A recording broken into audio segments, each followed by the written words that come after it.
Welcome back to season 2 of the Game Dev Show.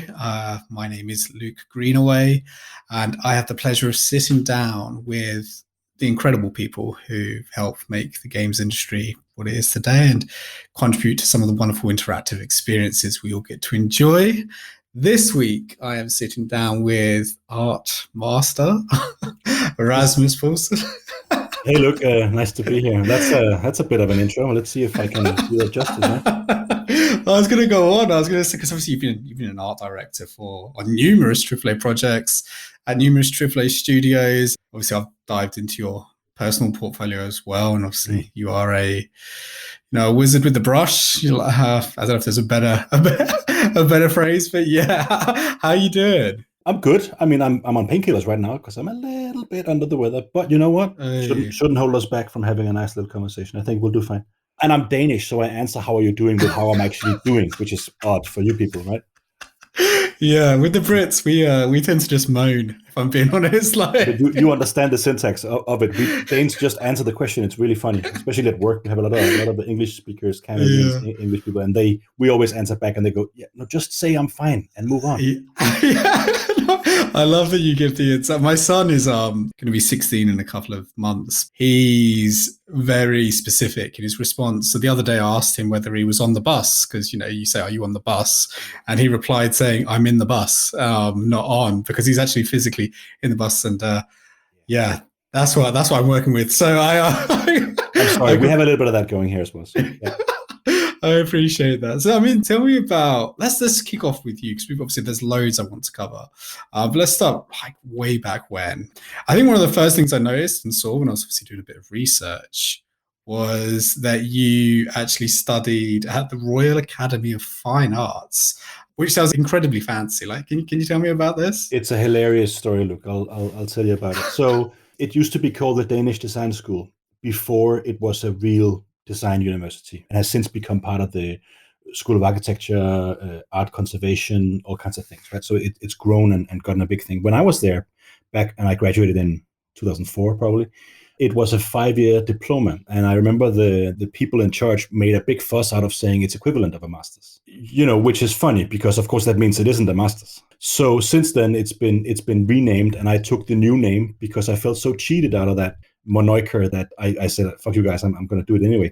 And it has given me some problems in Canada in terms of residency and stuff like that. So yeah, that's a whole thing, man. Oh shit! Is it okay now? Is everything okay? No, well, I'm back in Denmark now, but in terms of trying to get be allowed to stay in Canada indefinitely, there's a point system when you're in Quebec. Either you speak French perfectly, which I do not, or you have to amass enough points with family members, being married, this and that, being a stable person, whatever, and having a certain degree of studies. And so in my papers, I put it as a master's. And then in the middle of that paperwork, being at the government, there was a whole debacle on Facebook with my old students and fellows and teachers on the school that had to be fired because they weren't official master degree holders. So the school had to fire its own teachers to become a proper master's degree university.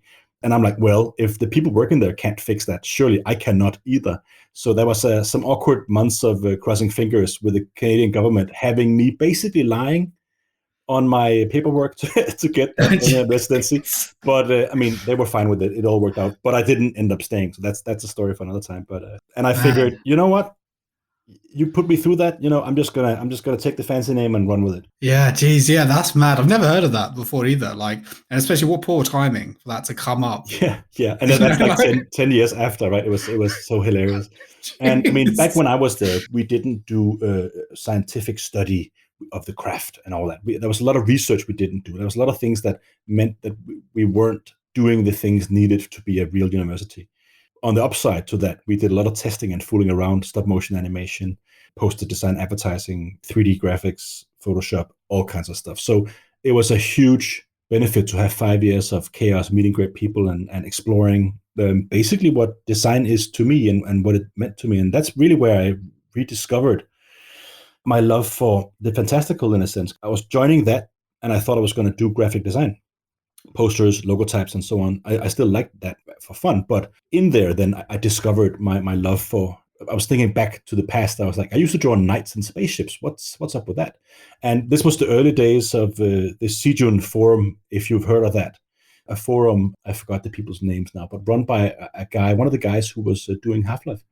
It's an art forum where all the guys were there. Spath were there, Craig Mullins was there, all kinds of people. It was a really super chill, cozy vibe in a forum. So I had my degree of Sijun forum from way back.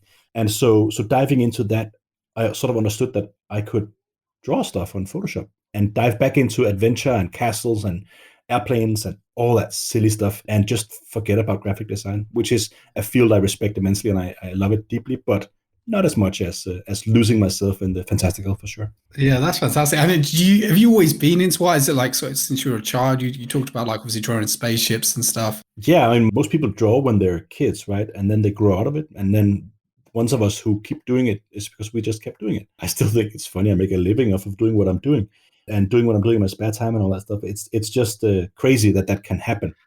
And I'm Yeah. just like, well, as long as it can happen, let's do this. This is so cool. Talking about like spaceships, I went through your portfolio, your personal portfolio online. Obviously, it's clear you're incredibly talented. Thank you, You sir. don't even need to tell you that. And I absolutely loved the heavy TIE fighter. And I saw on Twitter that you do a lot of art and concept pictures of Star Trek and Star Wars, and they're absolutely brilliant. But as well as that, I saw you have a car collection, and I was just curious, did you ever want to go, rather than going into games, did you ever want to go into car conceptualization? That's a good question. I think to me the car conceptualization stuff is really hardcore. It's like a world unto its own. Like the people I follow on Insta or wherever, they are just sketching in a certain way. They're taught, right? They are master craftsmen with their pen and all that stuff. And I'm just in awe of what they're doing. And I'm just fumbling around. I have no formal studies in terms of rendering hard surface and things like that, like reflections. That whole thing, basically car designers, they shape with reflections. That's their job. So the lines on the side of a car is to catch the sky, to give the car the lines, right? They have huge understanding and studies of how light reflects off surfaces, concave surfaces, and so on and so forth. So they can innately understand that and draw it. I cannot do that. I'm just fooling around. So to me, car designers, or specifically, let's say concept car designers, people that are there to develop and explore a certain energy for a concept, for instance, that's really what I believe they're there for. And then later on, it gets much more mechanical, and you have to interface with the engineers and make it work and all that stuff, right? But the cast design I like is more expressive and more sort of exploratory to get a tone and a feel. And to me, they're just superheroes. I put them on a pedestal in that regard. But I would say for me, would I like to do that? Well, yes. But when it comes down to it, games is such a vibrant and dynamic environment, and you do so many things. And actually, when I develop games, I get to be the car designer because I have to design a car that feels like a BMW but isn't, or high performance German saloon. And I'm like, okay, let's do that. So I get to play with that job. I also get to play with the job of being a graphic designer, right? And do poster design and logotypes and all that for the game. So I get to shop in all these crafts that I've been dabbling in for fun, but I get to do it on my own time and as part of a much bigger narrative, much bigger world. So in that sense, I think looking at other job titles, I'm like, they seem monotone to me now. Yeah. I don't know, but I'm guessing, right, compared to what I'm doing now. Yeah. I think that's a beautiful way of putting it. Like you are doing that role, but within video games, and like obviously you're creating these incredible worlds and you're helping bring them to life and like giving them color. You know how like audio can bring something black and white to color, like audio can bring so like Absolutely, everything audio. alive. Art's like the birthing process, I always feel like, of like development. That's where your concept first sees the light of day, basically. Talking of firsts, like your first role was as a concept artist at IO Interactive back in 2004, so just after you finished uni. How Not did that come uni. about? Oh yeah, not uni. Sorry, I put it on caught me on out. there, so you're good. You're good. You're good. Just keep it between us and the listeners, right? Okay. Since further education, how did this come about? I mean, IO Interactive in this role. What was it like your first position in games and art? On the design school at that time, of course, I was part of a circle of friends, and Jonas, one of my buddies, good buddies from the time, he had an internship at IO. He was a year ahead of me in school. He was in there, and then he sort of gave me the stats or the email to the person or the HR person who happened to be one of the art director's mom, who was sort of handling that sort of thing. The company was that small at the time, right? And so he gave me that email, and I just pinged and pinged and pinged, because I like forward momentum. So when an email gets stuck, I'm like, okay, enough of that. Let's move on to something else. And just when I had said that, after a few months of waiting, the answer came back, and I got to spend some time. So there was part of the education that you have to have an internship to get a bit of real world knowledge on the skin before you graduate, right? And so I had, 6 months at IO, way back when IO was doing Hitman Blood Money for the PlayStation 2, sort of an adaptation of Hitman 1 and 2 for the PlayStation, because it had been previously released on PC only. And there was a team doing Freedom Fighters as well. And I came in there, and I remember using Photoshop more as a 3D artist, in a sense. There were guys there, like ultra talented guys, doing art on paper with pencil, doing really super expressive, super stylish artwork for characters, and everything that felt, really, really lived in and expressive at the same time, like a good pencil doodle will do from the hand of a master craftsman. But I was sort of a little more analytical in my approach, in a sense that I would take screenshots, for instance, of the levels we were doing, get images and sample textures from them, and then bend them in place, like basically photo bashing before that was the name for it. And I remember the colleagues, they were like, 2D Studio Max, right? They were sort of joking with me that I had sort of a different approach. So that was really cool to get to do that. And that's back to those Sijun lessons I was talking about, the art form from back in the days. And so I got to be somebody doing things in a new way there, which I think brought me into the attention of the people there. And they saw something in me, and I was super happy about that, because I wanted to work at IO since I saw Hitman on PC, inventing the ragdoll, the tie, the people, the enemies that are looking at you with their heads. And it felt so refined and sober when it came out, compared to all the rest of the space crab shooters, right? Not crap. Stuff that is a bit more out there. So in that sense, Hitman was, and IO was a place I wanted to work on, because it felt serious. It felt real. When you look back at it now, you're like, it did what? Sorry? But compared to the time, it felt really elevated in many respects. So yeah, I got to make a splash there and get noticed, and eventually landed a job there as a concept artist. Did you enjoy it thoroughly? Like, because you went on to become art director there, like, eventually. And I started with Kane and Lynch, which started its life as sort of an idea of a game where you can hire hoodlum scumbag criminals to do jobs for you, right? I remember an afternoon, people were checking on a computer. They were checking some sort of registry trademark site or something. And LucasArts had taken the title Mercenaries. And we were like, God damn it. That was sort of the air that the core team was sort of floating around that topic, right, of hiring a team of mercenaries.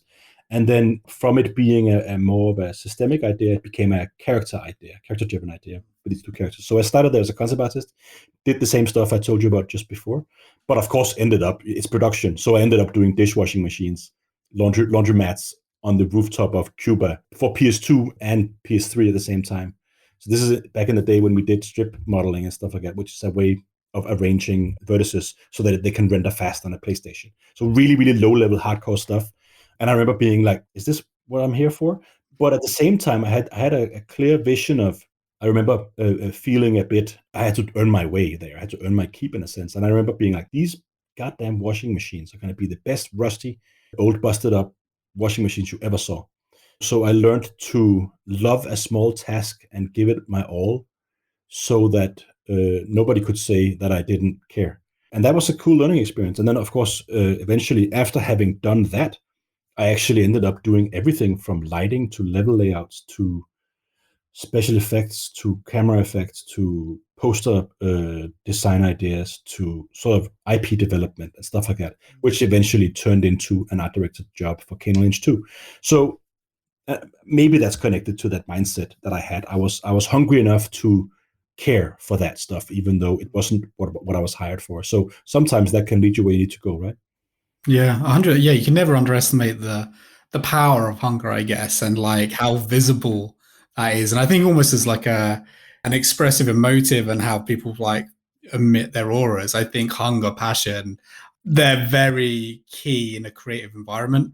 And I think regardless of what you're doing, if you're like, these are going to be the best washing machines you've ever seen, like people will like be drawn to that, I guess, because they're like, okay, cool, let's see what else this guy can do or wants to do. Like, you also worked on, as an art director at IO, you also worked on an unannounced AAA title. Did this ever see the light of day? Well, after Kane and Lynch 2 was wrapping up, which was a crazy journey, there was, of course, we're always developing left and right ideas, right? So it's some of that stuff that goes into the vault and then might get taken out again. It was some work on Hitman. We had a lot of work on Hitman at that time, and ultimately it didn't happen in the way that it was envisioned. But a lot of the work done has since become part of the franchise DNA in a way, right? Where's he from? Who's he with? What does a mission look like? And all these different ideas of crafting that world. Part of that came from that work. So it happens. And I mean, all the people you talk to will tell you that they've been on canceled projects.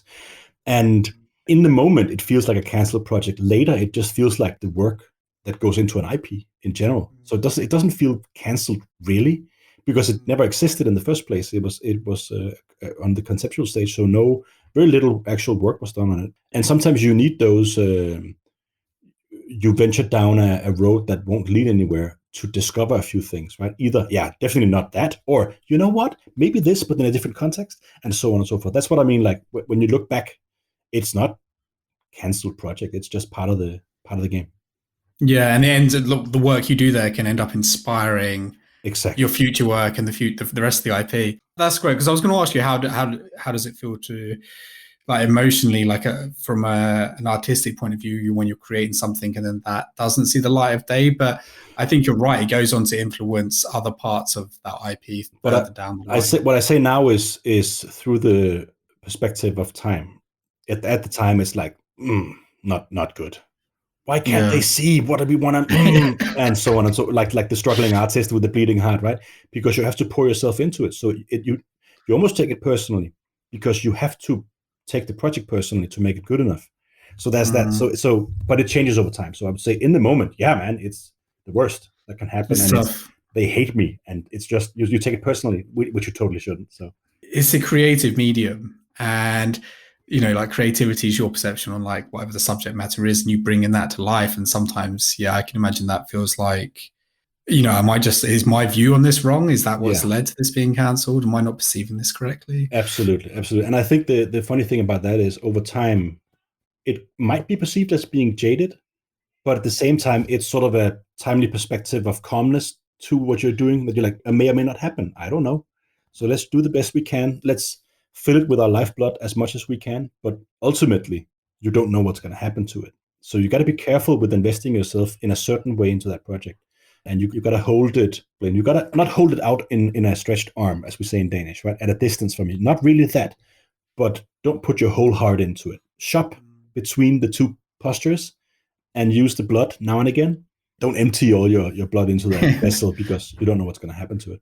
Tell us about Kane and Lynch 2 then, because that was your project as art director. What was it like? I mean, I'm sad to see, like, we don't see Kane and Lynch about now. I don't know if there are plans for another Kane and Lynch. But yeah, tell me what that was like as your first project as art, because it's a big IP as your first art director project. Well, I mean, it did fairly well, at least in relation to the size of the studio and all that. But I would say it was a challenge coming into that overall, because of course, Kane and Lynch 1, we had some media storms. We called it Gerstmann Gate, right? Where there was something about advertising on the site where Gerstmann was a reviewer, and then an unfavorable review for Kane and Lynch. And then that led to a whole debacle where he sort of overstepped the line in the eyes of the website and the sort of the contractual agreements of how you deal with these things. And he's like, screw that. I hate this game, and da da da. We started Kane and Lynch 2 in a space where the entire internet, by proxy, a little bit hated IO, because they felt that IO was, I think we were owned by IDAS at that time. And we were part of that whole family of making those types of deals where advertising and honesty, brutal, raw honesty, was being debated. So we came into that hot seat, and people felt we were somewhat responsible for Gerstmann being fired. Ultimately, the guys have met him, and it's all good. So it's just the name of the game sometimes. So there was a start there for Kane and Lynch 2 where we were like, we have no chance to win this. It feels like the world is against us. The upside is I think that affected the game. The game has a very fu attitude, which is really strong, and you either hate it or you love it. And looking back, I really, really like that about it. It's a young art director's game. It's punk. It's like fu, man. Yeah. Here we are. What's up? And dealing with all the darkness and the danger of the characters. Ultimately, I think the game was too dark and too brutal and all these things. Looking back again with the perspective, but I can stand by it, and I can stand by the choices we made. I did interviews a few years about it. Yeah, 10-year anniversary, right? So people are still talking about it as one of those brutal gonzo games, alongside a few others that had that tone and that realism, and the camera, the cameraman dropping the camera when you die, the player dies, those things, right? We had a lot of fun with that, and the darkness of it, and being completely unapologetic. So that was a fantastic game to do, because it was a whole thing. Super clear direction, super clear art direction, monotone in game and design, I think, looking back. But that was partly what gave it its power. And the fact that it didn't try to sit on two chairs, it sat on one chair really, really heavily. It was savage. I think a savage is a good adjective. It's weird though, isn't it? Because I look at media now and I feel like generally violence is just more prevalent in everything because, or not even just violence, but sex and all forms of, I don't know, debauchery, if you like, are used to shock because, we become naturally more and more numb to media unless it kind of ups the level. It becomes more brutal, I think. And things that are brutal now probably wouldn't have even been created 20 years ago, 30 years ago. Yeah, it's a funny double-edged sword, that, because you're right, media is everywhere, and everything needs to stand out. So either it's sex or violence, and it's sex and violence on TV. It sounds like the 80s, right? But it's true. And it's already accelerating to make you notice. But at the same time, I wouldn't have enjoyed Game of Thrones in the same way if I didn't go, ugh, if I didn't wince at violence, because I want to have it taken there, and I want to go, oh Jesus, it's dangerous and unpleasant, for instance. So it's a fine line. I think there's a role for it to play still. And though I haven't played Last of Us 2, I get a sense that that goes into the darkness as well on purpose, to prove a point. Similarly to what we did, I think they're probably better able to show the heart of what they're doing. People call Kane and Lynch 2 very dark and soulless, right? And I'm like, that's not entirely true, but it is on the surface. So it depends on what you say and do with it. But yeah, you're right. We shouldn't become de facto reliant on it. Only if it has a purpose about the danger and ultimately the frailty of our heroes or ourselves or something. Should we go that far? Which is of course why we pixelated the ultraviolence, to have you imagine it, making it even worse. Of course, telling you you're a sick bastard for imagining this. Yeah. So we were playing with the player's notion of what they were going into, right? And basically saying they want to play a good guy. No, you're a bad guy, but you still want to shoot and kill, which means you kill, I don't know how many corrupt police officers, right? But there's no excuse for it. Unlike other war games where you're the good guy, you're the hero. Like, I'm like, no, you're not the hero. That was sort of the notion that the director wanted to play with, right? So, and I think that might be because I imagine if Kane and Lynch 2 was released now, that actually the violence probably wouldn't be the key point. I think maybe it's the coupling of the violence with that you're not the good guy. Like The Last of Us 2, you're good. Like, most violent games, actually, it's weird. Apart from things like Manhunt, but like you're generally the good guy or girl, like regardless of how violent it is. But actually, I think maybe it's the notion that you're the bad person in the narrative, or not, maybe the more neutral person in the narrative. And on top of that, it's violent. And that's what people struggle with a little bit more. But it'd be fascinating to see what the response would have been like launching it, say, today, like when we've got games which are incredibly violent as a necessity sometimes to ensure that the narrative carries on. Yeah, I think the game was also made somewhat under pressure, in that we didn't have much time and a big team to do it, which means some of the finesse got lost in translation, and that helped the game be even more brutal, right? I remember just when we were nearing the end, doing the menus, which have sort of that strange passive urban loneliness to them, because we wanted to portray ultimately lonely characters. But it was difficult to get that in a production schedule where we got to make the levels and we got to have the levels be fun and this and that. So there wasn't so much time for that. Yeah, sitting back and enjoying the pain of the characters and really portray that. We have that in trailers a little bit around. So we wrapped the game in that vibe of loneliness ultimately, which was a lot of fun. But I would have loved to have more of that painful poetry, if you will. Yeah, that's great. Yeah, that's a great way of looking a great way of summarizing it, painful poetry. So from YO, you went not to work at Square Enix and Ubisoft, both as art director.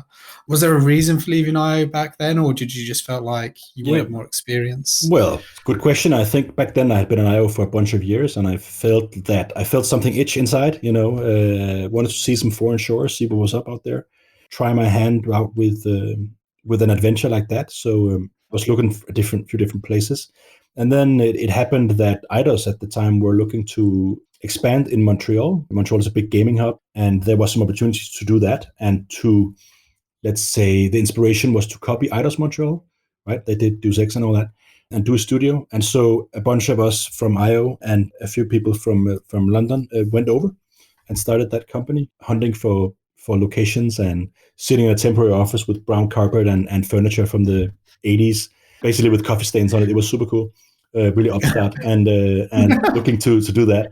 And then ultimately we became a tablet focused studio doing Hitman. The teams there did Hitman Go and Hitman Sniper, which were two different takes on what a Hitman game can tablet. Very, very cool, both of them.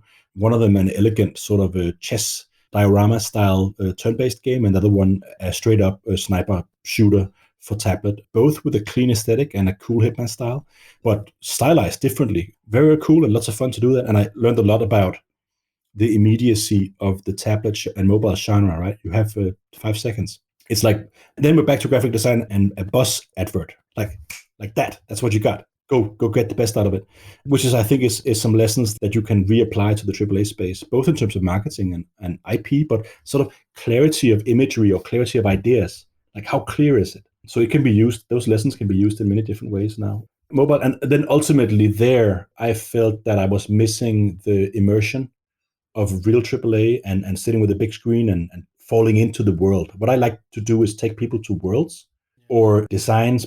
Lately, I'm doing a lot of designs, but have people lose themselves in the fantasy of engaging with the imagery I'm doing, not from a mechanical point of view, but from a mental point of view.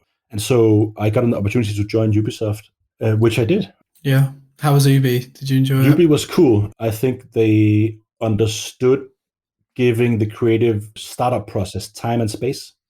So we had a lot of time and space, which is something that was new to me at the time. We'd always been a little bit more under pressure back in the Eidos days, Square Enix days as well. So I think Ubisoft was a big company at the time. I mean, lots of people in that studio and lots of patience and lots of time. And we were a small team working on some ideas, and we were given lots of room and space to just find our voice and rummage around under the radar, which was super, super cool. Ultimately, being under the radar for too long isn't good, though, Yeah. for one's spirit and one's sense of progress. So there was a bit of that at the end, and ultimately I decided to come back to Copenhagen to rejoin Yeah. IO. But I mean, Ubisoft for me stood out as a company that understands the creative process better than most of the studios I'd been at the time, and I respect them quite a lot for that.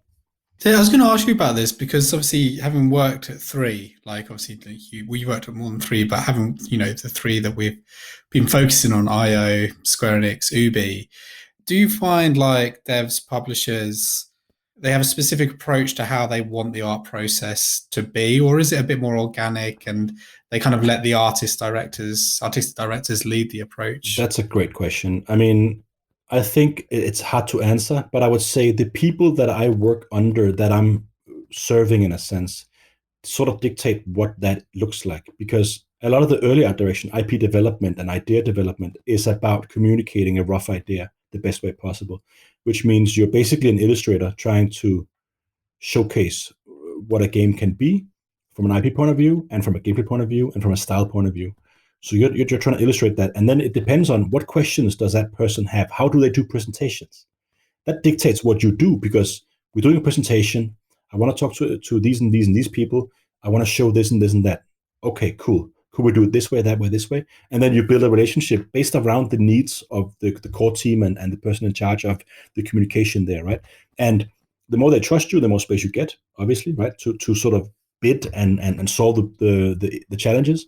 So it's different every time because it's a people thing. Although, of course, I think there are quite a lot of overlap. Back to, we're doing a presentation to people. We need to explain to them what the game is. How do we do that? And what can you do to help us? So helping the wider team is one thing. That's probably the biggest task. And then establishing our direction early on. So people go like, yeah, well, makes sense. Is really the job in the early stage. And that's the stage I was through in all the companies, right? With the difference being that Ubisoft had more space and time for us to do that, which ultimately then turned out to be a downside in a sense, because we had too much time to do that. So that's the funny thing about, how much space you're given, and knowing that as a creative as well, all the space in the world isn't what you need. You need constraints and time constraints as well to get to a point and then stand by it and see where it goes. If I don't understand what people are looking for, I will have to ask them questions. If I don't understand what your logo should be or the game should be, I will ask you, what are you trying to achieve? What's the feeling you're after? What's your target audience? What do you want them to say about it?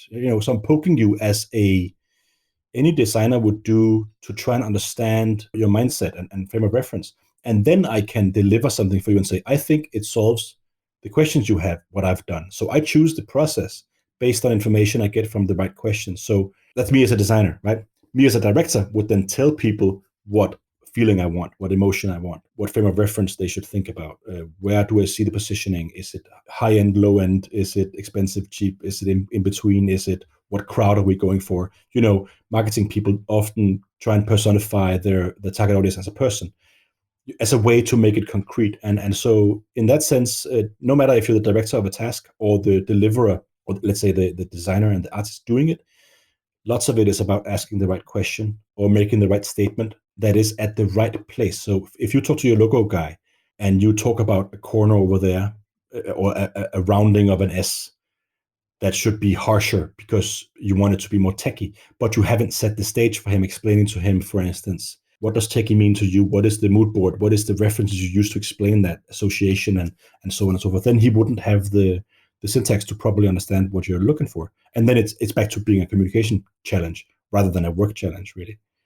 And I think with experience, you get to ask those questions properly, or you say, hey, wait a minute, hold up. We haven't agreed on who the target audience is. So I don't know if it's a 16-year-old or a 25-year-old, and that makes a difference, because their reference points are different, and therefore they will approach whatever we do thinking it's cool or old or whatever, depending on what style we choose, right? So lots of conversations, lots of the right questions will lead to the right statements. That in turn becomes the vision, and that vision can be fought against. You fight to achieve that through the work. Now you can see I'm talking about both sides of the fence because I've been there. Yeah. And in a sense, I am still there, right? So I'm delivering work for my boss, and at the same time, I'm guiding a group of people to get there, to get what I want. Even if I'm not sure what I want, then I go higher and higher up until I have something I'm certain of, a feeling, for instance. If I don't know where's this location, I don't know. Okay, it has to fulfill these needs and it has to feel something like this. How about we go and explore what that could be? Come back to me with a bunch of ideas, and we'll talk about how they feel, and then they'll develop from there. And then you get further and further down the hierarchy until you have the curvature of the S on the logo type of the door. But you have to start. That's You crazy. have to start up. You have to start up in the helicopter, right? There's just such depth to it, it can become so granular. You touched on it there, like obviously like your role now. So because you're following your, I think like 6-year expedition at Square Enix and you've been back at IO for about 4 years now. Yeah. How was it going back? Lots of fun. I mean, can you imagine leaving IO to go to my adventure? I'm almost like a Bilbo character, right? I go out into the world and experience this and that. Lots of fun, lots of stress, lots of lessons. Me and the wife always talk about how it felt like a 10-year crash course in relationships being 6 years away, because of course you are naked and alone in ways that, I mean, even though you get a lot of help, that's not what I mean, because we have a lot of fantastic help, both from Square Enix and Ubisoft. Lots of people are there employed to help you and de-stress you and make you feel good and focused on your job, right? So great people in the HR departments there, but ultimately you're there because of the job you hold and the piece of paper that represents. And if you don't have a job, you'll onto the boat, right? That's how it feels. So there's a sense of insecurity there, which is fuels the fire, but also eats away at you a little bit. So in coming back to Copenhagen, I was talking to Christian Alberdam, who's the CCO at IO, and we had conversations back and forth about roles and responsibilities and vibes, and see if we could sort of gel and make it happen again. Because of course we'd worked together on Kane and Lynch 2 way back. So while talking to those guys back and forth about roles and expectations and what makes us tick and so on and so forth, IO went into radio silence And that's when the whole buyout happened, where Square Enix basically said, "Yeah, we don't know about that whole Hitman thing, development. Okay, let's pull out of it." Radio silence while the guys were trying to figure out what do we do, right? What's going on here? How do we raise funds and make a deal so that eventually turned out that a bunch of people sort of did a buyout, and then IO started its third or fourth life in a sense with my old buddies at the helm and as owners of the company. And then radio silence lifted and we got back to talking. That was a strange period for me sitting over there being like, I'm not sure I'm doing this Ubisoft thing anymore. I don't know. And then talking to the guys, but having a break of a month or two, really, really odd. But cool to come back and then experience my friends being in charge and lots of old faces, old classics. Hey, awesome. It feels like forever. And a bunch of new people as well, because of course they had hired a lot and fired and hired because of all this turmoil, a lot of people. So very exciting to come back and good time, and definitely a smaller company than Ubisoft, right? We were 100 people at that time, maybe. Yeah, it felt small, like a little pirate dinghy, rather than the super Star Destroyer, right? Yeah, so that's fantastic. It sounds more like the Millennium Falcon, Yeah, so they say. It sounds fantastic. I think there's when you have guests on here, like there's a real sense of comradeship, working with people that you've worked with for a long, long time. We actually see a lot of people like stick with just one company for like 20, 30 years and they love doing that. But we also see other people, obviously like yourself, that, it's a lot rarer actually, but will leave a company where they started, go off on these like expeditions, gather up this experience, and then often, go back to the company they started at. Do you think it's helped progress your career by leaving and then returning to IO because you've got that additional experience working? It's absolutely, and it's so important on so many levels. Starting at IO, I was 24. Teenager basically. Don't know shit about shit. Have a lot of passion, a lot of forward momentum going, and some skill, thankfully, but just a dumbass, right? And so, in a sense, that when you stay at the same place for a while, it happens in relationships, any relationship really as well, right? Unless you progress together, you can get pigeonholed a little bit. And so, whether it's a conscious thing or not, for you and for the company, it's good to go around, see the world a little bit, explore, grow for yourself, learn something, get perspective on what's good, what's not good, what can you change, what can't you, what's your responsibility, what's not. And I think whenever you enter a new company, it's a mini rebirth. You act differently, you carry yourself in a different way based on some of the habits you were tired of before, or some of the traps you fell into with your own personality maybe, or whatever. And it's a chance to sort of explore sides of yourself and then push them to the forefront. And in doing so, you get a different type of experience than you would have before. So it's super, super important. And I would say most progression, well, I've done it in that sense, so it's easy for me to say, but I think it's really, really good to do that elsewhere and see what's up, because I think it shapes you it rounds you in a more healthy way. I would recommend people doing that. Try their strengths and weaknesses in new arenas. I think you learn a lot about yourself as well and how you work in different environments. I was going to ask as well, like, with art, because obviously since you started at IO and now, like, you're first in IO now, what is it, like 18 years? How's art changed in that time, and like the industry's approach to art? That's a hugely good question, and of course, I'm away from the nitty gritty tools and of the floor. I'm still using, whenever Photoshop releases a new version, I'm like, no, back to the old keyboard layout. Don't want the new keyboard layout. No, I don't want flick pan enabled. No, thanks. So because of the man-machine interface, you sort of grow together with a certain version of the software and you become one, right? Lots of stuff has happened that I'm not particularly aware of. And the AI is coming. We see all that face generation stuff. We see all that automation happening. It's amazing. We see all the amazing guys releasing tutorials, like world-class stuff. I mean, holy shit, crazy. And now the level is heightening. The technical level is heightening. The tools are improving. This and that happens. So I think lots of stuff is happening to art that I can't tell you about from a mechanical level. But what I can tell you about what I think the tools highlight is, now that the craft is evolving so much that the quality is really, really high, and lots of people are really, really good. It's again about the ideas. It's less about the execution now. In the olden days, I can do a highlight here, or I can make clouds look like clouds. Ho ho! That was, or highlights or whatever. And now it's about, yeah, sure. But why that architecture? Why is it raining? What's the deal? So you have to approach it from a different space. What's the context? What's the universe you're building? What are you saying with what you're doing? How does it make me feel, and why? And how are you playing with my emotions? So it's a difficult question to answer, both because I am not the most technically minded, skilled artist. I mean, I'm recently dabbling into 3D, which has been a lot of fun. And before that, still struggling with my 2D art. Like every artist will tell you, they're like, I'm not good enough, and doing the best they can, and having some success, but still struggling with the pen, really. But what I will say over the course of all this experience is that it's really, it's about what you're saying, not how you're saying it. That's really interesting. That's almost in equilibrium with the industry in some ways and some Mm. genres, right? Like you have genres that are refined, and now it's about how creative the features can be within that game, Mm. right? So in Hitman 3 with the mission where there's an inspector and you can actually kill the Mm-hmm. inspector who's Mm-hmm. investigating a Mm-hmm. crime, and then you can Turning do the it game yourself. on its head, and Yeah, which is incredibly yeah, innovative and like incredibly fun, I so think. cool. And Yeah, that is about, again, it's not about that execution. It's about actually how do we take this traditional experience and put our own view on it. Talking of games, are you working on the 007 game? yes. Yeah. What's that like? Because it's such a beloved IP, right? Like I love Yeah, 007, obviously being British, he makes me extremely proud on his fictional yeah. escapades.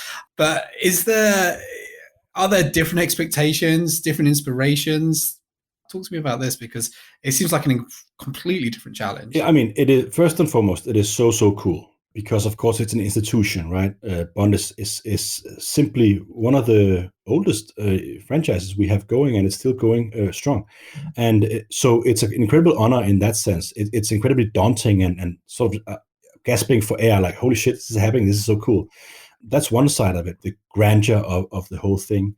Then I would say, for me personally, and I think a lot of developers on Hitman through the ages have been inspired by Bond, because in a sense, in some ways, Hitman is the dark Bond, right? He's a dark agent in a sense, right? And of course, we're playing with the notion of who Hitman is, and sort of how it makes you feel.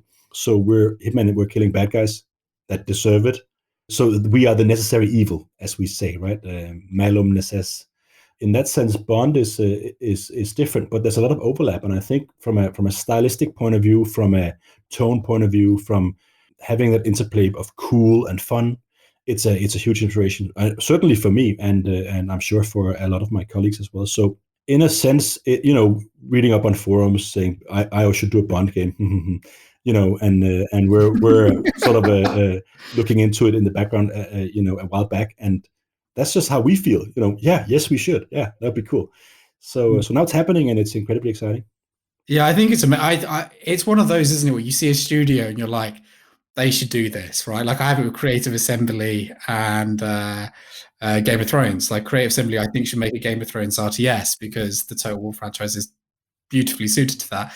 And it's the same with IO. Like it's like, like if you wanted one studio to make a Bond game, it would be that because yeah, Bond, I think, especially over the last like decade or like since Daniel Craig and Pierce Brosnan also brought this in a little bit as well. There is a darker side to Bond, like this, like gritty, has to get the job done, but often at the cost of personal collateral Yeah, he pays damage. a big price. Eh? Yeah, that's it. And I look at Hitman and like Hitman's backstory, and I think he's not a 2D character. He's very much 3D. There is this like additional layer. So I can't wait to see how it turns out. It's interesting when I think back at James like 007 games. It's either one extreme or the other. Generally, they're either excellent or terrible. So like, Yeah, no, it's a lot of fun, and we're looking forward to talking to you much more about it when the time is right. And yeah. it's super cool, and I'm super excited about it because it's really about diving into one of those ultimate inspirations for me. So I'm living the dream in that sense of getting to play in that sandbox that I really really appreciate, and that I really really enjoy from an aesthetic point of view. And so building design art vision documents on that and explaining what it's all about and all that stuff is just so much fun. So yeah, it's going to be very cool, and we can't wait to let you know more when the time comes. Brilliant. No, that's fantastic. We'll move on to something just as interesting. I have to find out, with Hitman and Kane and Lynch, you've worked obviously on both IPs. Do you have a preference? Which one do you prefer? That's a good question. For playing the games, I don't have the patience for Hitman. Personally, I'm like, let's go, let's go, let's go. And then I run through the environments and shoot, Kane and Lynch, and all the beautiful work that the team has been doing whizzes by. And I'm like, oh, but the neon sign over there, look. And people just run past it. And I'm like, oh, my heart is aching. On the Hitman side, which is a much slower game with a lot of depth and a lot of clockwork AI, right? There's a lot more time to take it in details. And you mentioned Dartmoor, the level there with the mansion, which is freaking gorgeous. And all the details of the set dressing and like theatrical set dressing, like the quality of that work is just amazing. So from a building the game point of view, I think, I loved building Kane and Lynch too. That was awesome. But I really appreciate the finesse and the time. The finesse that goes into the level design and the execution and the set dressing, and then the time that the player can take to take that in and experience it. I love that because it makes my job much more pleasing. They are there to be a part of that world, and that's ultimately the feeling I like giving people. I think that's a great way of putting it. It's unfortunate that games which are generally quite fast paced, you don't get that opportunity to absorb everything that's going on around you. I was wondering if you could take a moment just to talk us through your creative process. Obviously, you touched on it at the beginning from a technical standpoint and how you used to be called 2D Max, and you're more like your mindset. Say you're given a new brief, or you're talking about creating a world for the first time, or the first time you sat down with 007 or Kane and Lynch 2. Can you talk us through how you creatively initially approached that? I can talk about the art direction side of things because that's probably what I'm spending most time on now. And that's the process where I'm the most analytical and awake. When I do my own design work, like the Star Wars models, for instance, where I'm just having a cozy time, that is much more on the backbone. That's a hobby thing, right?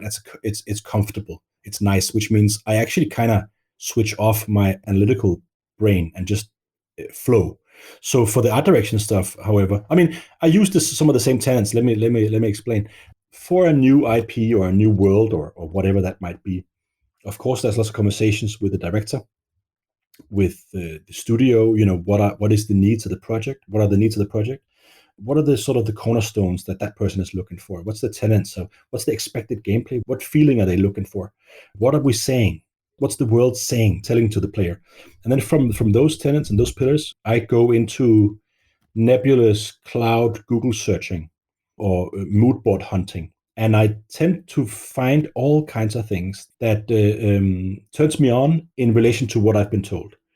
That brief is usually pretty vague at this time, right? Because we haven't built the brief yet. We haven't built the vision yet. It's still in flux, which is a period that a lot of people find very challenging because we don't have any answers. What are we doing? I don't know. I can tell you in a few months, but not right now. So I start searching for that. Then let's say I make a folder of 100 pictures based on my gut instinct that I think riffs well with the conversations. Then I look at that, look through it, and I sort it and analyze it afterwards. So I sort of go from the open mode, as John Cleese would put it, to the closed mode. And then I analyze it and I say, okay, so clearly, based on what I've chosen when I was sleeping, I'm now awake and analyzing what it means. Okay, so I have a lot of rustic this and that. I have a lot of clean surfaces with cement over here. Okay, interesting. Is there a good and evil thing we could put into this? What does that mean? Then I try and build sort of I build mood boards with these references that are then categorized, and then I can sort of zoom back and see the pattern emerging. And that pattern can then become a narrative logic. It can become an aesthetic logic. It can become whatever. It can be canceled out with that next one. But if it works, if there's something that works, then I come back to the director and I say, there's some patterns emerging. Here's what it is. Architecture like this and like that, for instance. You see how it feels a little, feels very harsh and angular. This might fit the mindset of the bad guys or whatever. And then I'm really attracted to this here, curly, really nitty-gritty, detailed hot pot soup of back alleys. Maybe that's the good guys. I know, lame examples. But the point is that then I can go back into backbone mode with the analysis as being, now that's my new brief, this idea that I'm having. And then I research again and I do the same thing. And then I refine further. And what I end with is a lot of things, so let's say mood board clouds of imagery that says a thing, and then I look at the early pictures and I'm like, no, they were totally wrong, and I discard them. So I refine the mass of reference imagery until a clear story for the world emerges, and then presenting that back to the writer team, the director team, and getting feedback on how they see it. And I argue here I will argue, and I'll make tonal matrices, for instance, where, like, does it feel, is it tongue in cheek, is it serious? Because I think tone is super important to get early as well. And then I will sort of present what I like as an argument. I'll say, I think this works because, I'll take you through it, and hope that you see the same thing as me. And if they do, that's then the start of what becomes the art direction for the game. And then it'll be refined further, and it'll get a name, hopefully, and it'll become its own entity that can then be put to investors or interested parties or third party, or even the team itself, right? If you can communicate the same thing, let's say downwards to the team of people you're inspiring and leading, and upwards to the people who want something, who want clarity, or who want to understand what you're thinking, then you're in a good place. That's brilliant. Yeah, that's such a good point as well, because it's so hard to do, I think, like, because everyone wants a different level of detail. So if you get to that point, you can tell the overarching story, but at the same point, you can almost get as granular as saying what people would wear within this world, what their backstories would be.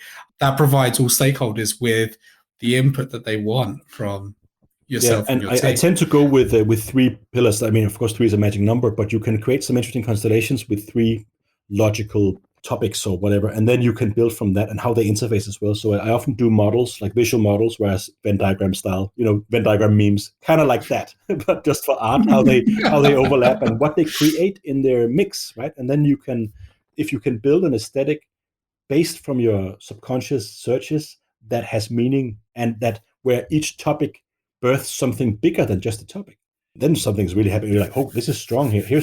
There's some truth. And if you dive deep enough, you'll find that oftentimes it reflects back on the story, the narrative, and what you're trying to say. So if the art direction ultimately has an opinion about what you're trying to say, or saying a certain thing in a certain way, then you got something really deep. And then on the other side, if the art direction can be directly reflected in gameplay features, such as the spaghetti gun you have, or the particular VR orb goggles you're wearing has a certain look to them and a certain color code and a certain experience that's unique on a screenshot, then you see what I mean? Then the narrative, the style, and the art and the tone, and the expressiveness of the gameplay connects. And that's my goal in everything I'm doing. And that's the hard part, but so much fun. Yeah, I think it's fantastic. I think you're almost trying to reach a level of like continuity, kind of stitches everything Exactly. Yeah. together. Everything clicks together. And I think for Kane and Lynch 2's flaws, that clarity was there, and the statements was there, and the ugliness of the city, because it reflected the ugliness inside the characters and all that stuff. It really clicked well. There was some mechanical challenges and length of the game, and a few other challenges that where we might not have reached the pinnacles that we were looking for. But from an aesthetic point of view, I'm really happy about that because it was so clear. And so from that, I take a lot of learnings that I try to apply every day in what I do now. It's so incredibly, it sounds incredibly challenging, but it sounds incredibly rewarding. No, So, there's something about that. Carsten, my old director, and a good friend of mine, showed me John Cleese's talk from the 90s where he talks about the open and the closed mode. Basically, he's just talking about flow, really, time boxing and creativity and stuff like that. It's a talk about creativity. When I heard that, I was like, wow, yeah, that's how I work. So when you allow yourself to be free of having to find meaning, and understanding that you can find meaning later, analytical period, then you're relaxed about what you're doing. So you aren't panicking. So that'll make it incredibly difficult, but you'll get there in time with enough iterations of the two modes. You'll get to something. It's almost like crafting a joke or an adverb, right? You go dum dum bing, and then there's the punchline. You go ha. That's the result of the work. And so lots of crafts overlap in this respect. It's a lot about relaxing and trusting the process. I think a lot of people talk about that, but if you do that, you can relax, and then you can create freely, and then you create things that are fresh and new that you can experience. When you analyze, you go, oh, what's this? This is cool. I've never seen that before. Or no, let me rephrase that. I've seen that before, but not like this. that's so cool. Talking also about art and obviously your role within the development process is very evident that art is far more influential now than it was, like 20 years ago in the development cycle, and actually painting the world and creating the world, how art is pivotal. Why do you think its influence has continued to grow to the point that it is now over the last 20 years? Well, I think that there's a two-part answer to that. Of course, as consoles get better, we're still chasing fidelity, visual fidelity, and quality. That's one explanation.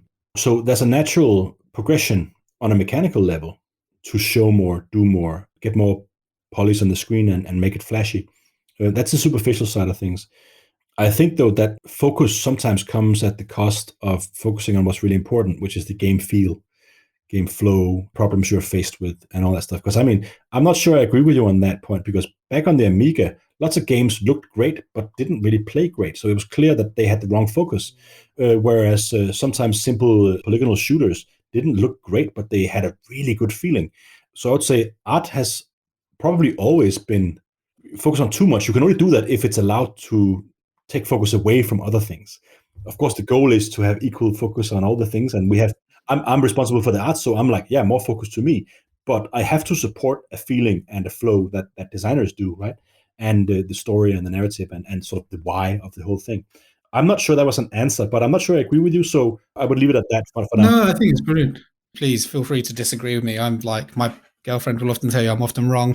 There's But a theme there, yeah, for sure. I feel you. What big challenges do you see art having moving forward? What do you think it's going to encounter over the next few Well, years? I mean, we talked about it before, and I think that's probably the answer I have for you. I mean, we see art being a lot of different things, right? All the NFT stuff that's happening now, which is a crazy, weird boom where people laugh and they say it's not about the quality, obviously. Ha ha, look at those goddamn apes and all that stuff. But at the same time, it's a new thing we don't understand. So clearly we're laughing at it. For instance, that's a thing. What does that mean? I don't know. We have the AI thing, we have the automation thing, we have the Google and NVIDIA tools where you write what you want to see, or you draw line art and you say that's a mountain, and it makes a picture or a foundation of a picture for you that you can then sketch on. Crazy. Wow, this is moving faster than I thought. And so in that sense, we mentioned it before, right? The quality is rising, not to the point that anybody can do art, but it's getting easier for anybody to do art. And the people who are, let's say, legitimate artists are getting so good, so quick, that space is just crazy. I mean, jaw-droppingly difficult to get somewhere and find your feet because the quality is just so high. So once again, we're back to the idea: what and why, and how is this interesting to me? How is this not the same run-of-the-mill cyberpunk shooter guy or military bro or whatever, right? Of course, the joke of Mr. Conceptualization, if you remember that from a few years back, with the cyber trooper with a toaster for a head, right? Which is like regurgitation of ideas that's been regurgitated before, right? It's just the owl eating its own vomit again and again and again and again in the industry. So we've been faced with this, and I think that's the growth of the field and the quality, which means we are idea poor and quality rich. You can see that with the sequels and movies and all that, right? Coming out, it's all regurgitation of the same thing. Or remember this, remember that? Yeah, I remember that. What about some new things? Oh, we don't dare do that. There's not enough money in that. We want to guarantee our investment. NFTs, investments, all that stuff. A part of our craft has to let go and be free of the business side of things. And I'm not being naive here and saying we should ignore it completely, because I think that's just as stupid. But we definitely have to understand the interplay between those two and not let the analytical side, investment side, reason side win, but more the art side, where we're expressing something we have inside in a genuine way, because that people can pick up on that and feel that that's true. And that's probably where some of the NFT jokes come from, where they're like, that's not genuine at all. It's a scam. With games specifically, do you feel often the innovation and the creative direction and the new ideas, should that come more from the art team or should that come more from the designer? I love that question. Thank you very much. That's the whole thing. Neither or both. The whole goal is to set up a process where you have so much communication that, when you're in a meeting and you're jamming on things and it's a good time and it's just a flurry of ideas and it's really, really, really working. And at the end, you don't know who came up with what. It felt organic and you're at a new place now and you're like, oh, this is cool. The idea is that to get a process where the different expertises talk together in that way, so much so that they don't know where the idea came from. So nobody's leading nobody. We're there together and we have to hold hands and skimmy into that unknown space, right? And that's the only way to get the design and the art to become one. And if it's not one, then they aren't serving each other correctly. And I mean, serving each other, for instance, I would need gameplay help to ensure that the art direction is reflected in gameplay. or they would need to listen to some of the things I'm saying, and then they would tell me ideas back, and we would riff on it, and then build a stronger version where both the gameplay becomes stronger and the art vision for that gameplay becomes stronger. And that's only done with a different mindset. So it's very, very important. If one craft is leading, then the other craft has time to catch up, and then they take turns. But preferably, they should do it together. I think you're right. I think it is about, yeah, you're right. It's neither or both. I do feel for, not feel, but I think the games industry is in a place at the moment where there is basically two generations. It feels like you've got people in your mid-30s, mid-40s who have experienced things like Knights of the Old Republic and back like 15, 20 years ago, and a lot of the like Baldur's Gate 20 years ago, and like all these games 20 years ago that we're now seeing remastered. Yeah. But it's because people who were born obviously 20 years ago are now at that age where they want to experience it for the first time, but they don't want to go back and play it on like, the original Xbox. And so I think it's an incredibly challenging point for publishers, even though I do know that they obviously want to sometimes take the route of least resistance where there's an established audience. They've also got to think, for me, I sometimes think, I look at my son and I'm talking to him about games that he's never played before, like the original God of War trilogy, and he's just completed the new God of War. Absolutely loves it, but he wouldn't touch the original trilogy. So would he ever have played God of War if they hadn't revisited that universe? That's a whole interesting topic there. I think the whole retro vibe, it's quite complicated, but of course the member berries, right? Remember, that's one aspect of it, us jamming back on our the past and reinvigorating it for the youth, like we see with Ghostbusters and all that stuff. It's sort of a half and half, right?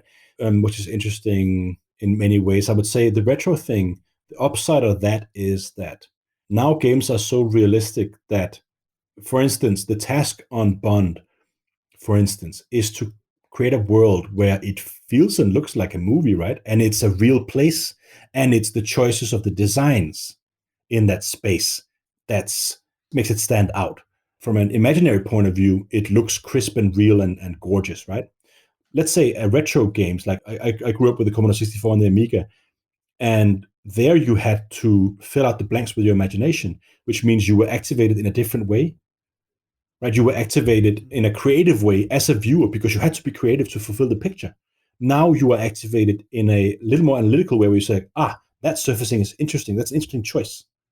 It's somewhat more analytical. In the past, you were in the midst of imagining the world as it unfolded as you played. I think that's the strength of retro aesthetics and all that.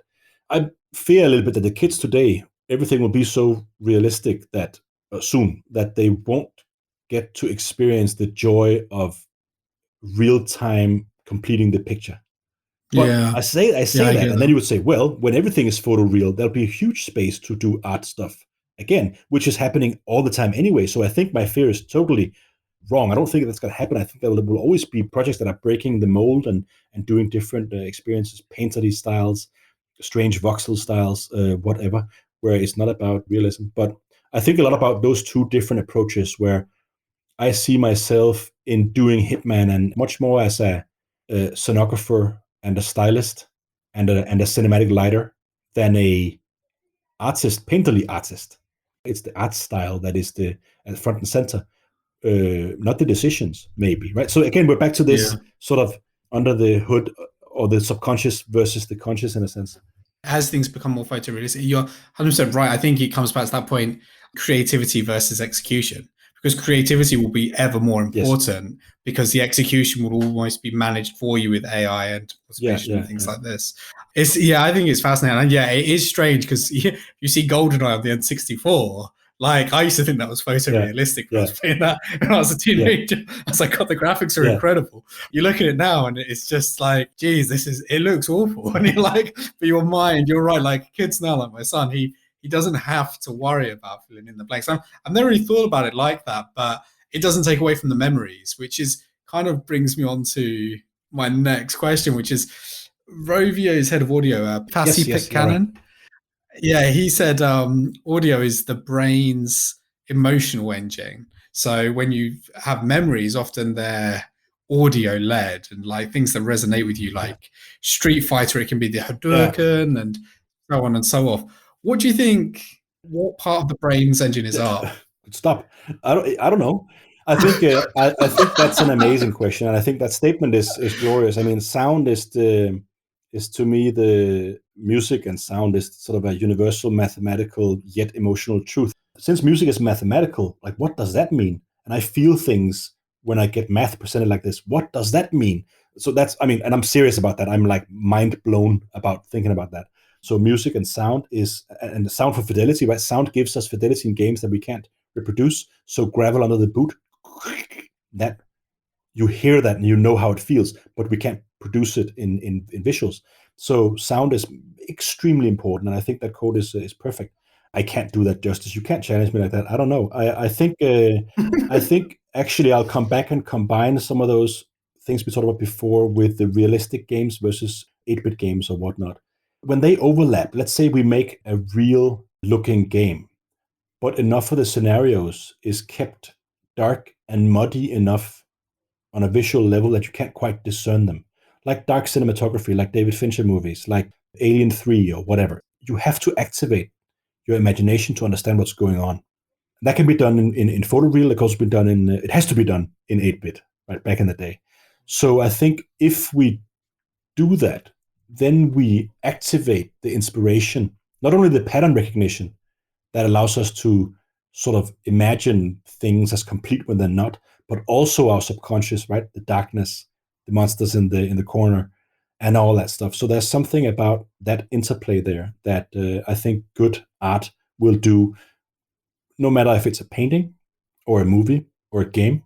It gives you access to that subconscious and it activates your mind. I can't make a sentence about that just yet. Maybe we can brainstorm that later. But Yeah. there's something about you being activated, and in that sense, it actually shares that with music. You are activated in a way, right? Your creativity is activated when you listen to music. Your body is activated. Your all that stuff. So there's something there about being a part of the product, your experience, and only when things feel more true than you can say in words, like music, maybe, or when they aren't explained to you black on white, then it's really then Mm. there's really something there.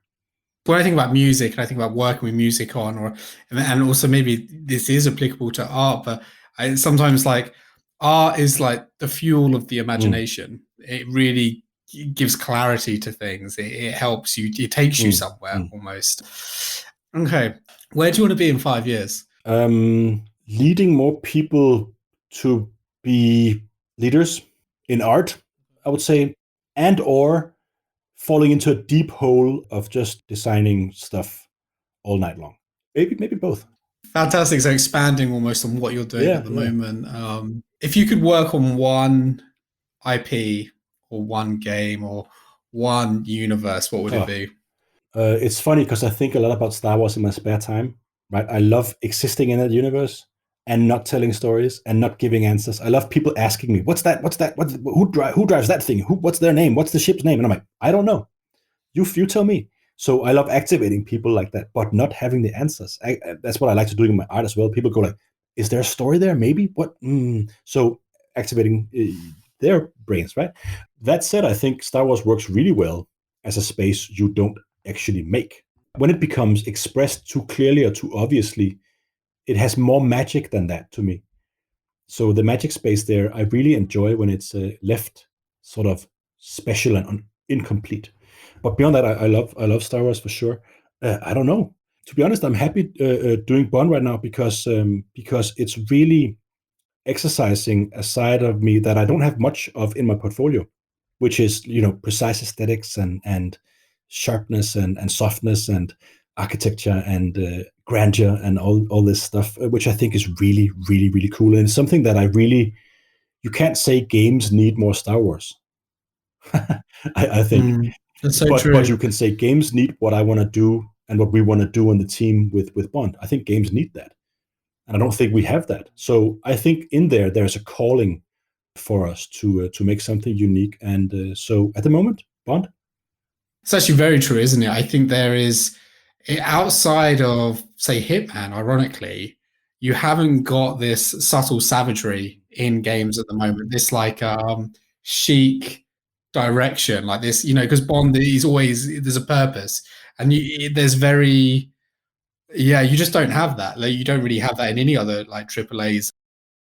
finally, can you summarize your career in a single sentence? I saw that you wrote, which I thought was fantastic, improving reality through better escapism, which is obviously a fantastic quote. So I don't know if you can summarize your career better than that. If you can't, then please don't. Well, I mean, that came about from sometimes I have these questions for myself where if you're down, for instance, and I'm like, what am I doing? What's going on here? Is it important? Is it not important? Architecture friends that build a bridge. That's cool. People saving lives, people doing real stuff, making a real difference. I'm like, you people are awesome. And then I feel like a total loser for just washing away and dreaming myself out the window. And so that quote was something I came up with when soul searching a bit for the meaning about the whole thing. I'm a big believer in beauty and the ugly too. I'm a big believer in aesthetics matter, both from furniture design to houses to cars to all that stuff. Actually, if the music is the mathematical truth that we can feel, then beauty is something similar. It's like undeniable and therefore true and eternal. And so actually, I think that's important. And then that led to that tongue-in-cheek statement where what I'm doing is beautiful and ugly, and it allows people to experience that and hopefully appreciate that to the point where they disappear into the world or the design that I'm doing, hopefully making them come out with a bigger appreciation for these things.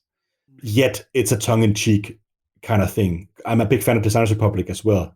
So I felt that it was a little bit touching on what they would say and be totally full of yourself, yet as truthful as you can at the same time. I really like that. So yeah, was that an answer? I don't know. I think that was a philosophy for how you approached your career, and I think it's been fantastic. Damn, that's gone quick. I think it's been brilliant having you on, Rasmus. Thank you, sir. You too, man. Absolutely It's been good. fantastic. God, like the depth of your answers, but yeah, we covered a lot. I have to say, obviously, before we go, the views that you've heard today are those of Rasmus and my own, and they do not represent our employers in any way. If you want to, you can reach out to us at gamedevshow@ptw.com. But Rasmus, absolute gent, absolute pleasure. Thank you so much for joining me, and till next time.